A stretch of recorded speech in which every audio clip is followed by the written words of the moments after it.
Larry, a young man, recently proposed to his girlfriend, Karen. I went with him to meet her parents, only to find out her father was the famous owner of a brand store. This made Larry nervous, knowing Karen came from a prominent family, but he managed to answer all of her father, Michael's, tough questions confidently. However, things took a turn when Michael found out I only finished middle school. He slapped Larry right there. I was furious at how he looked down on us just because we didn't have the same social status. I told him we'd meet again, and then Larry, Karen, and I left for the hospital. On the way, I told Karen I would confront Michael about his actions. Her response made me even more determined. The next day, when Michael realized who I really was, he was shocked. My name is Kevin, and I'm 65 years old. Ever since my wife passed away, I've been living with my son Larry. Since retiring, my legs have weakened, and I can't walk for long periods. I use a wheelchair at home and rely on Larry to help me move around. Despite being 30 in the prime of his life, Larry cares deeply for me. We hired a housekeeper to help, but Larry still takes the time to push my wheelchair, even on his days off. I'm always silently grateful to him. Then came the big moment. One night, after coming home from work, Larry shared the news that he had proposed to Karen. The news was so overwhelming, it almost made me drop my tea. Larry just told me he proposed to his girlfriend, Karen. I asked him what she said, and with a big smile, he made a circle with his hands and said, "She said, okay, she'll marry me." I could see the happiness on his face, and it was so strong that I almost cried with joy as I congratulated him. But soon, Larry looked sad. "What's wrong? You got a yes, but you seem upset," I asked. "It's great that she said yes, but now I need her parents' approval, and I'm really nervous about it," Larry replied. I remember feeling the same way when I met my late wife's parents. Her father was very strict, and it took many trees before he agreed to our marriage. Now, Larry was facing a similar challenge. To encourage him, I patted him on the shoulder and said, "I was really nervous when I asked for permission to marry, but if you're honest about your feelings, they will see your sincerity. I'm not just being a proud dad when I say that Larry is a wonderful young man. He's hardworking, helps around the house, and is well-liked because he's such a kind person. It's a bit scary, but I'll give it my best shot," Larry decided. "That's the spirit. But straight to your successful proposal," I said. That night, we celebrated with our best sake. Karen chose a traditional restaurant for the marriage meeting, one that was wheelchair accessible, showing how thoughtful she is. Larry has excellent taste in women. Karen is truly a wonderful match. Feeling inspired, I decided to give Larry a gift to boost his courage for the upcoming proposal. While he was at work, I went with my helper to a high-end department store to find something appropriate for him. While Larry was at work, I saw a set of bowls being sold as a couple's item. But I reminded myself that Larry hadn't yet received approval from Karen's parents.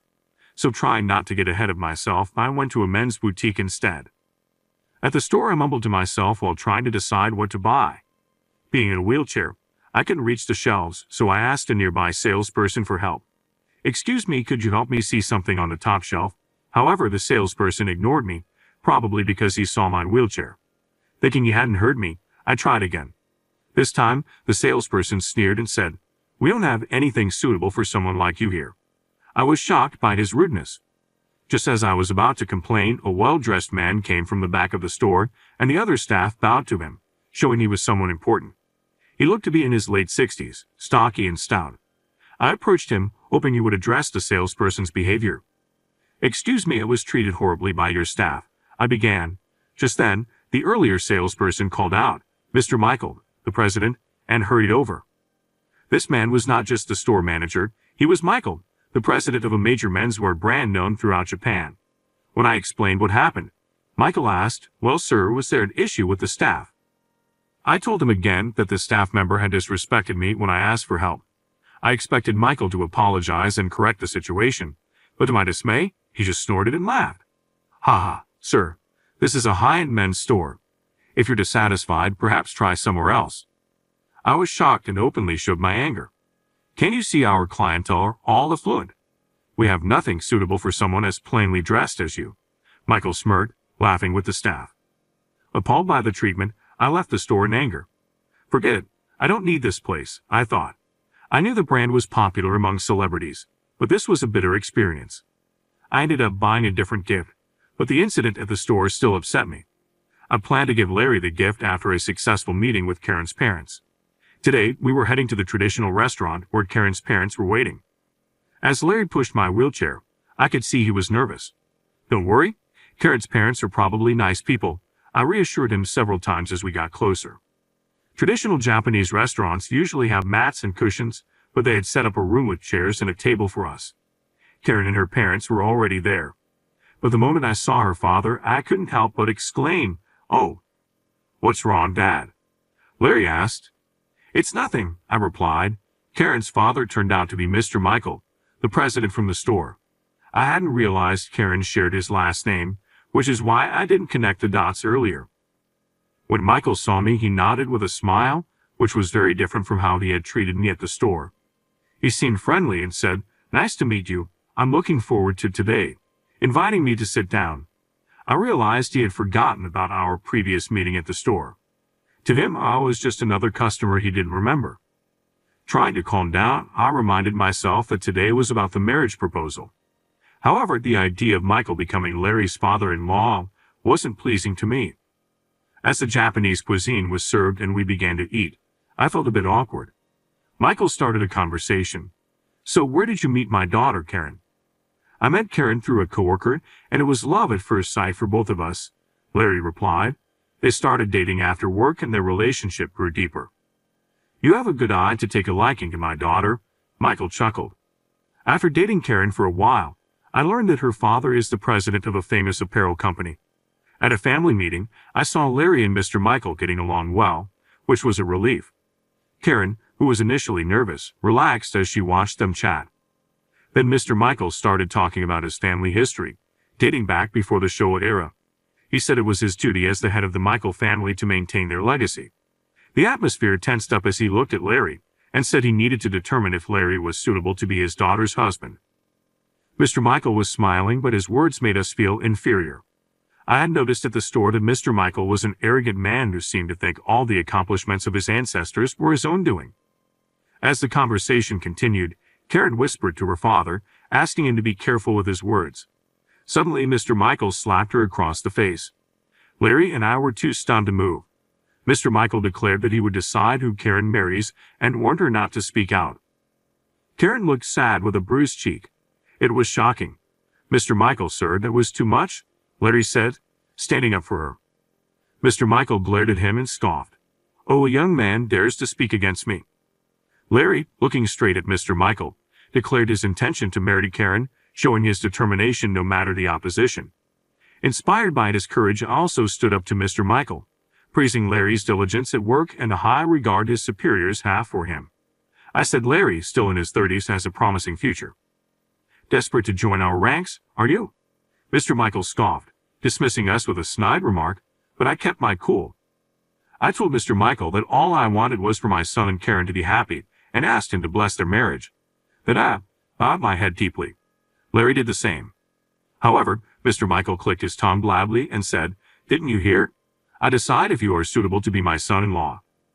"Dad, don't raise your voice, it's disturbing the other guests," Karen interjected. "Be quiet. Your marriage is my decision," Mr. Michael snapped back. Despite Karen's effort to calm him, Mr. Michael glared at us and criticized, "Why are only two of you here? It's only polite for both parents to come to a marriage meeting." It seemed Larry had already explained our family situation to Karen, but Mr. Michael had either forgotten or ignored it. "My wife passed away when Larry was in high school. Since then, it's been just the two of us," I explained. "We face the grief of losing family members and are here now. My role, having outlived my wife, is to ensure Larry's happiness. We're our father-son household. Such broken people shouldn't dare approach our family," Mr. Michael sneered. Larry and I were shocked by his insult. Karen and her mother looked at him in disbelief. "Please take back what you just said. I might overlook it if it was just about me, but I can't ignore an insult towards my father and late mother," Larry said, visibly angry and his face turning red. "An insult? I'm merely stating facts," Mr. Michael scoffed, taunting him further. Then, ignoring our feelings, he bombarded us with questions. "If the current project I'm negotiating succeeds, there might be a chance for a promotion to manager," Larry replied, hopeful. "And you think that's enough to marry into our family?"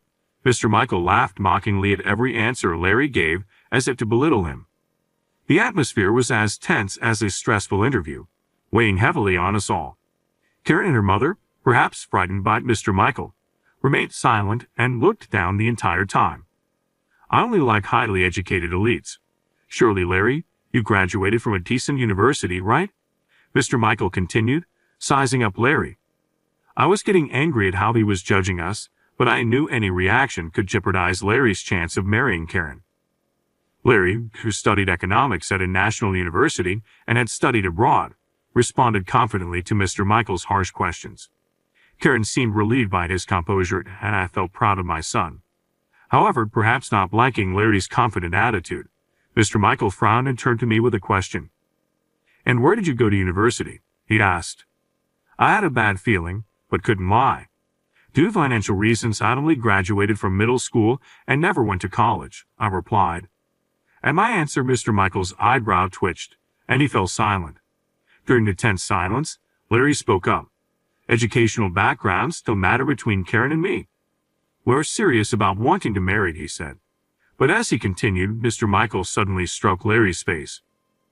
Larry was sent flying through the sliding doors onto the outside corridor. A passing server screamed in shock. I moved my wheelchair to see Larry with his nose swollen and red. Karen rushed over and pressed a handkerchief to his nose. At this point, I had lost all patience with Mr. Michael. "What are you doing to my son?" I yelled at him. Mr. Michael looked down on us with disdain. A single father with only a middle school education. I wouldn't want my daughter marrying into that. "Get out," he said. It was clear he had struck Larry because of his disdain for our family background and educational level. Filled with the urge to retaliate but prioritizing Larry's care, I knew we needed to get him to a hospital due to a possible fracture. I gave Mr. Michael a stern look and asked a server to call a taxi. While waiting, I asked Mr. Michael two last questions. "Do you recognize my face by any chance, Mr. Michael?" "What? I wouldn't know someone as poor-looking as you." Michael glanced at me and scoffed dismissively. "Is that so? That's too bad," I said, containing my frustration at his sneer. I didn't say anything as the taxi arrived, and with the server's help, we got in. Karen tearfully offered to come with us, so the three of us went to the hospital. On the way, Karen spoke softly. "My father has always been like this, always saying we are a noble family." It seems Mr. Michael became arrogant because he grew up in a privileged environment. Having too much wealth can corrupt people, but Karen is kind-hearted, not like you would expect from someone raised in such a way. She was still concerned for Larry, thinking about how happy they could be if they got married. But the big problem was her father. I told Karen, "We might have to face your father and it could affect you, your mother, at home." She looked at me, wide-eyed. Then with determination, she said, "No matter what, I want to marry Larry. I will tell my mother myself." Knowing her feelings, I took out my phone and made a call. "Hello, it's me. Sorry for the rush, but gather everyone for an emergency." Soon after, we arrived at the hospital. Luckily, Larry didn't have any fractures and just needed some treatment. We got a medical report from the doctor, now ready to deal with Mr. Michael, necessary. The next day, I went to a rented conference room downtown. Larry was with his assistant due to work. When I entered, many people were already there, including some older gentlemen and a woman in her 50s wearing glasses. Mr. Michael was also there. Seeing me, he looked shocked. "Why are you here?" he exclaimed loudly. As soon as he raised his voice, the others in the room glared at him. Noticing the odd atmosphere, Mr. Michael looked around nervously. "What's going on with everyone?" he asked. "It's obvious, Mr. Michael," you shouted, for he remarked. "What's more important, why is a middle school grad in this sacred place?" Initially shocked, Mr. Michael now looked at me with disdain. "I gathered everyone here urgently," I responded. "You are not an outsider," Mr. Michael shouted in anger, but that just fueled his emotions further. I smiled a bit mischievously. Is it appropriate to speak to me like that, considering I'm a majority shareholder? Mr. Michael's face turned to disbelief, and I couldn't help but laugh. "My goodness, not knowing your own company's shareholders? What a noble family," I taunted. "It's true. I own more than half of the company's shares and attend shareholder meetings. Though being in a wheelchair might make me less noticeable, I had called the shareholders yesterday to organize an emergency shareholder meeting." "Thank you for coming on such short notice," I said, bowing to the shareholders who returned the gesture with smiles. Then, looking back at Mr. Michael, who stared at me wide-eyed, he flinched under my gaze. "Thank you for yesterday. I wanted to express my gratitude by holding this emergency shareholder meeting here. Emergency shareholder meeting. Mr. Michael trembled nervously. As the principal shareholder, I've worked as an investor. Even from my wheelchair, I analyze market trends and mentor juniors on investment strategies. The profits from my investments have exceeded hundreds of millions of dollars, allowing me to provide financial aid to numerous companies. As a shareholder, I can influence the company's management policies and participate in the appointment and dismissal of executives. I would like to discuss a proposal for the dismissal of President Michael, I said. What? Fire me? That's ridiculous, Mr. Michael exclaimed and tried to leave the room. However, other shareholders blocked the door. Last night, when I told the shareholders about the emergency general meeting, they agreed with me and proposed a vote of no confidence against Mr. Michael, considering he struck the son of the principal shareholder. Appropriate sanctions are necessary, I stated, glaring at him. Realizing the gravity of the situation, Mr. Michael began to sweat and panic. Yet he chuckled smugly, then burst out laughing. Ha ha, you think you can intimidate me? I won't let my family's legacy crumble in my generation. Mr. Michael looked around at the shareholders. If you fire me, this company is finished. Our brand stands out because of its 110-year history. I plan to merge it with another company I support. I retorted, I am also a major shareholder in another company and considered merging it with Mr. Michael's. I was prepared to use any means necessary to oust this contemptible man from his presidency. It's called an absorption merger. Your company will be absorbed by another. I told Mr. Michael, I won't allow it, as he stood defiantly against the idea of an absorption merger, knowing it would mean he could no longer be president. He became hostile towards me, saying, I won't let someone who knows nothing about running this family business take it from me. I can't let what was done to my son go unaddressed, I countered. We glared at each other, the tension in the room thick. Then, with a cunning smile, Mr. Michael pointed at me and said, You say he was harmed, but do you have any proof? It's rude to accuse someone without proof. You won't be easily forgiven, even if you apologize on your knees. He then loudly asked the other shareholders, Have any of you seen proof from Mr. Kevin? They looked at each other and shook their heads. I had only informed them verbally of the situation. Nobody had any proof. Then Mr. Kevin's claims must be false, Mr. Michael concluded, as the room began to murmur and suspicious glances were cast my way. Confident he had turned the situation around, he gloated, You almost deceived everyone with your lies. I should sue you for defamation and get a hefty compensation. As he approached me, still silent, he taunted, Why don't you say something? Or perhaps you do have proof? Yes, I replied. I prepared something special. I had set up a projector in front of the screen and connected it to my cell phone. I've obtained special cooperation for the agenda. I will now play a video, I announced to Mr. Michael and the others. I then played the video stored on my phone. Displayed on the screen was a scene of the Michael family and my family having a meal together. The footage was shot from an overhead perspective, clearly from a security camera. When Mr. Michael realized he was on camera, he started to panic. What is this video? When did you get this? He tried to approach me, but the shareholders held him back. I had anticipated this and secured the evidence in advance. In fact, after sending Larry to the hospital yesterday, I went back to the restaurant. I explained to the restaurant owner and the waitress what had happened and managed to get the security footage from them. Did you bribe the restaurant? What a low move? Mr. Michael exclaimed. I'm not so naive as to stay silent after my son was attacked, I retorted. The video continued to play, showing the moment Larry was answering Mr. Michael's questions before being struck by him. The shareholders gasped in shock. In the video, Mr. Michael was seen yelling, a single father with only a middle school education. I wouldn't want my daughter marrying into that. Get out. Then the footage showed us leaving for the hospital by taxi. However, the video didn't end there. While Karen, Larry, and I were on our way to the hospital, Mr. Michael and his group were still at the restaurant. His expression tensed up as he watched. Stop this video now. He yelled at me, but I ignored him and turned up the volume. In the video, Mr. Michael was reproached by his wife and then slapped her. Silence. As my wife, you obey without question. I won't tolerate back talk from you, the company staff, or those pompous shareholders. You're all just pawns to me, he declared. The video ended with his wife sobbing, and the screen went blank.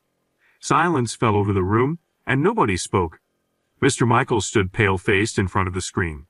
That was the evidence video of President Michael hitting my son. Oh, and the last part was just a bonus, I said with a smirk. Now, you can't deny it happened, I continued. Mr. Michael, trembling, turned to face the shareholders. Ah, he squeaked, stepping back in a pathetic manner.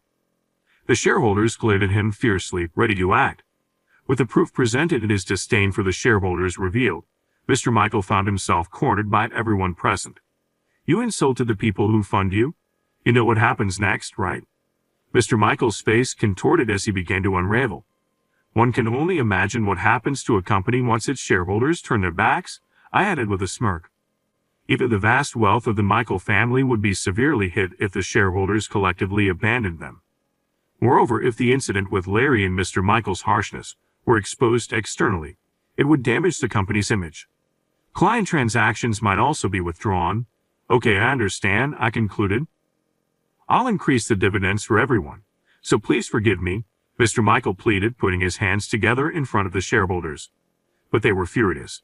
We can't forgive someone who's insulted us behind our backs.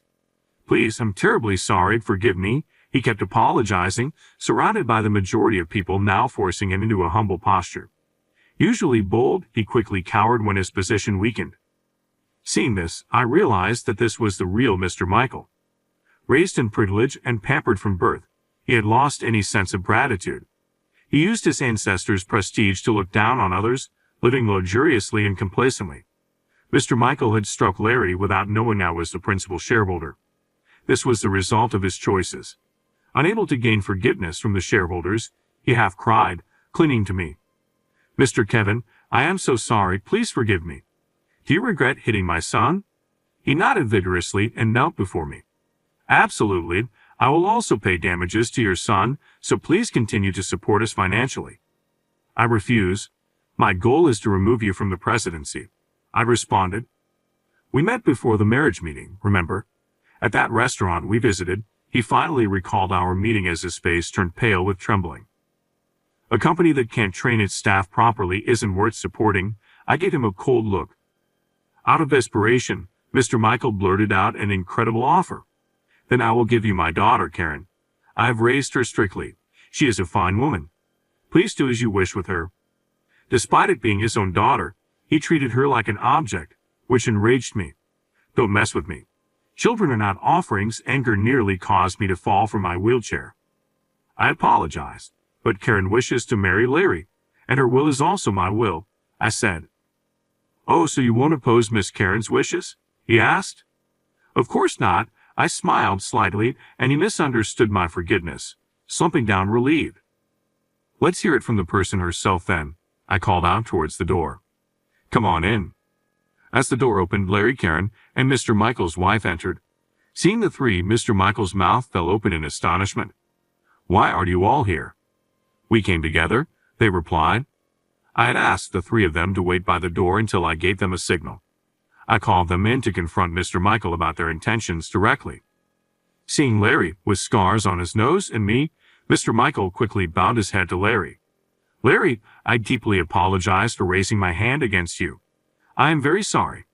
Larry didn't respond and turned to face Karen. My desire to marry Karen remains unchanged, but first, please hear what she has to say.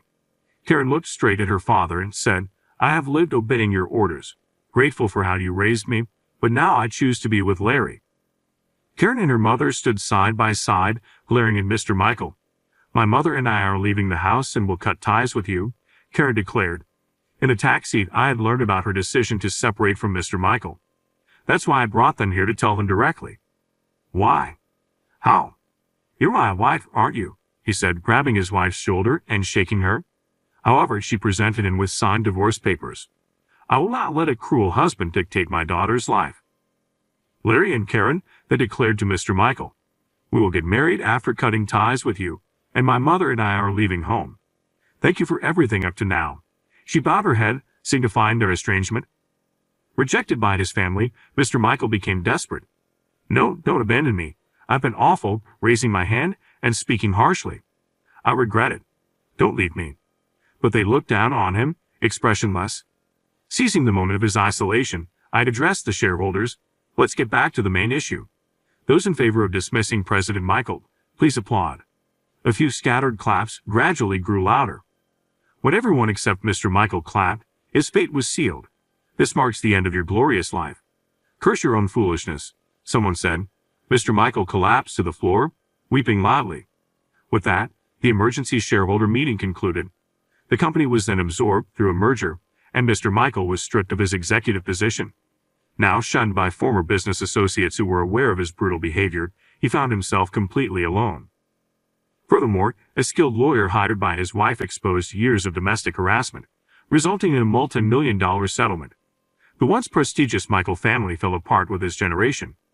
Mr. Michael tried to start new businesses using the remains of his fortune, but he soon faced financial difficulties and went bankrupt multiple times, increasing his debts until nothing was left. His mansion was taken to repay debts, and all his valuable possessions were confiscated.